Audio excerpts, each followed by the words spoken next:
মেহেরপুর সদর উপজেলার গভীপুর গ্রামে পারিবারিক কলহের জেরে স্ত্রী সালেহা খাতুনকে কুপিয়ে হত্যার অভিযোগ উঠেছে স্বামী ইলাহি বক্সের বিরুদ্ধে।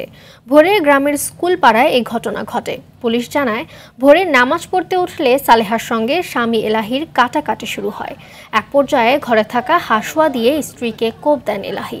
পরে স্থানীয়রা সালেহাকে রক্তাক্ত অবস্থায় উদ্ধার করে মেহেরপুর জেনারেল হাসপাতালে নিয়ে গেলে চিকিৎসক তাকে মৃত ঘোষণা করেন।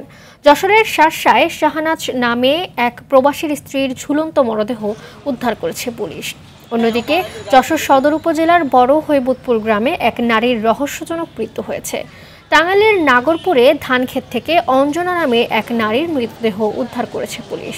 এদিকে চট্টগ্রামের ইপিজেটের আকমল আলী রেলবিট এলাকায় ব্যক্তিগত শত্রুতার জের ধরে দুই পোশাক শ্রমিককে ছুরিকাঘাতের পর একজনের মৃত্যু হয়েছে।